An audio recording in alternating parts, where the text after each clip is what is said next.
Hello and welcome to Chess Please. We have a bit of an experimental concept for a video today. I have to leave and look after my nephews in about 25 minutes. So for the next 20 minutes, starting right now, I'm going to see if I can't play myself a brilliant move in Blitz chess. So we are playing Blitz, again, more games that you get to play in the same amount of time in Blitz, so more opportunity to play a brilliant move. I also have a much lower rating in Blitz because I don't really play Blitz chess. So maybe our opponents will leave the door a little bit ajar for us to play a brilliancy. And finally, because I don't play Blitz that much, I don't really care about my rating. You're not supposed to care about your rating anyway, you're supposed to just play good chess, but I do care about my rapid rating. I am a human person.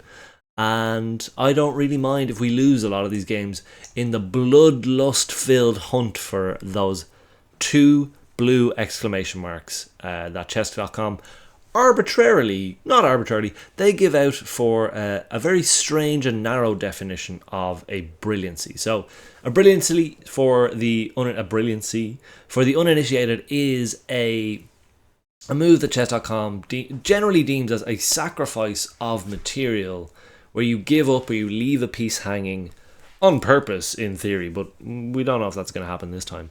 On purpose, in a way that doesn't impact your position negatively. So it's basically giving up, sacrificing material for the greater good. That's generally chess.com's definition of a brilliancy. When you chat to grandmasters and stuff like that, there's different kinds of brilliancies where you don't necessarily have to sacrifice material as such, or it's not a true sacrifice, but a quiet, hard to find move might be more readily classed as a brilliancy. But in this case, we will be dealing specifically with sacrificial material, which makes it easier for us to try to poke out what we think might be a brilliancy. Now here, I'm just sort of queuing up one here. I'm trying to queue up one.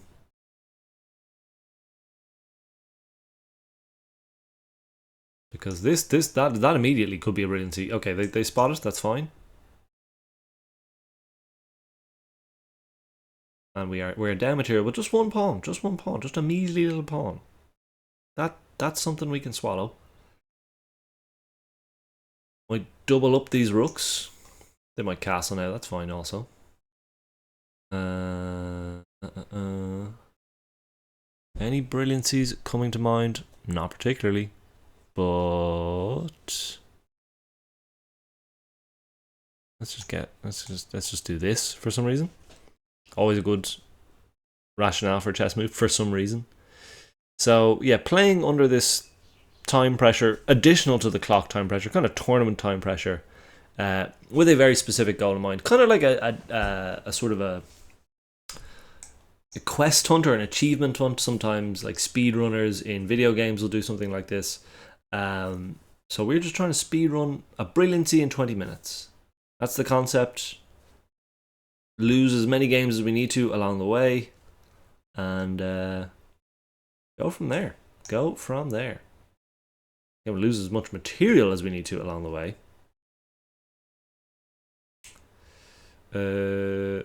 Well, maybe they'll give us a little cheap brilliancy there.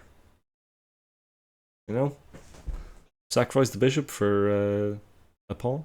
Sacrifice? Not really a sacrifice. Right, okay.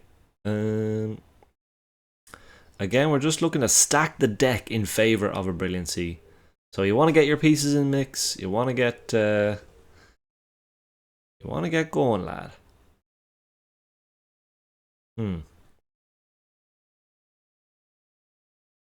That'll work. It won't work, but it'll feel like it works. Maybe this? That could be interesting. Leaves the door open for this. Let's find out. I do want to win with a brilliancy. I think that's as cheesy and as like forcing it as we're going to be doing here to play a brilliancy. I feel like it's a lot cheaper if we just play a brilliancy and then lose the game. Kind of defeats the purpose. Sometimes you can play a brilliancy in real life and end up losing the game, and that's fine too. This is an interesting one. Because we're looking to hit this. Or if they come and take, then we come in like this. With check. Let's see if this works out. This could, if this might be pretty interesting. Might be pretty interesting. Crucially, that's not check. It's dangerous, and if we don't get checkmate right now, that it's too dangerous to be left alive. That's a decent move.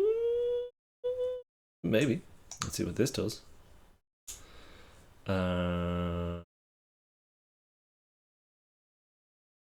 Try and buy us a little time here. Speaking of buying time, we might win on time because of how chaotic we've made this game.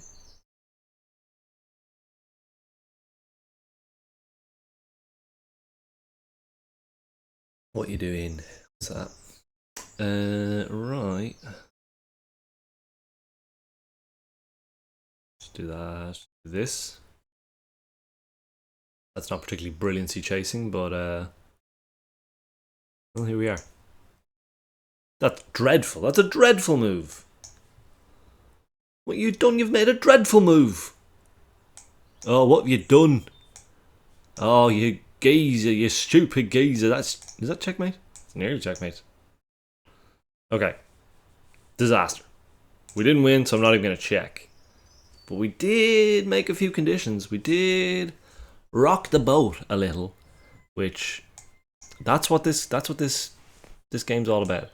We're going to play a weird Benko Benoni, even if it's ill-advised, and open up our queen side so that we can maybe rain down the fire. They really aren't going for this pawn, are they?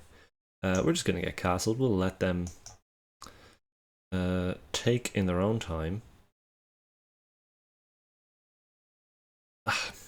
You know what?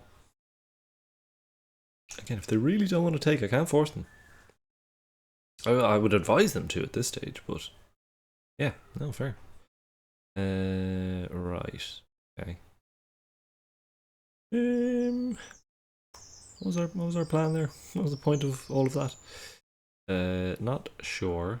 Let's try this. Gosh. Yeah, it's fair. It's very fair.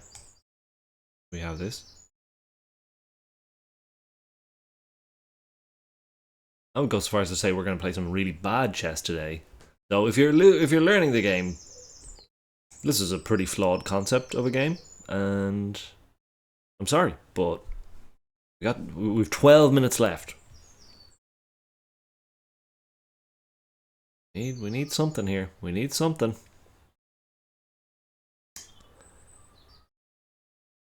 Okay.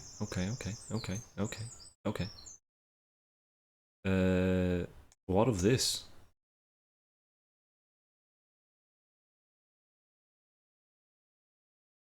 That could be that.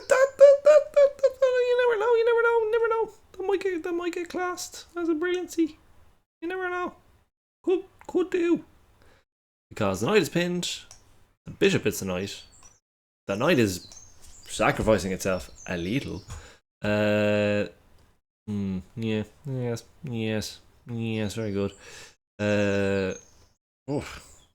Yeesh.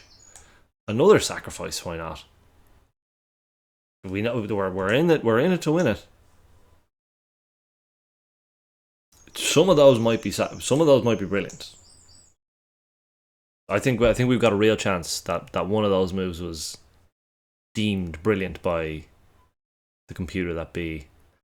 I think we're gonna take with the knight, just to keep the brilliant juices flowing, because of this pin, because of this. That's interesting. What about this? Let's go absolutely barmy on the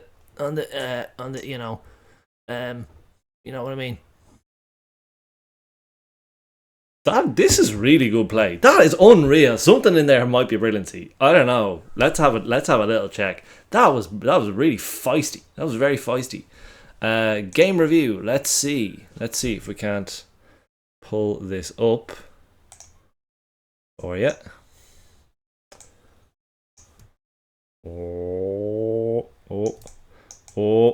This is that's our opponent. They played a 47. Did we get a brilliancy? We're gonna check on this line here. We did get a brilliancy. Unreal. I thought we might. Let's check that sweet game and find out where it was. But there was a few candidates here. That end attack.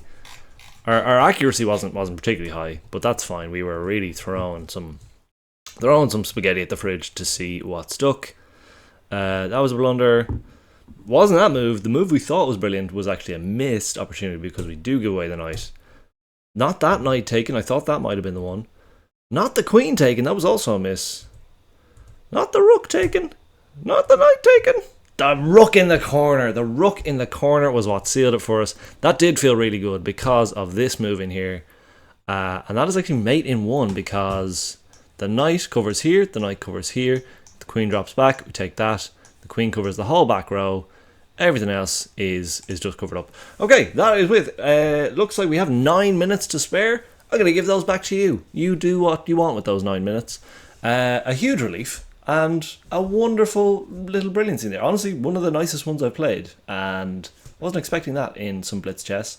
So ultimately, we did it. Yay! If you want to stick around for more high quality chess content like this, or actually some actual advice on how to play the game and strategy and openings, feel free to subscribe and stick around. And most importantly, enjoy your chess. Have a good one. Take it easy.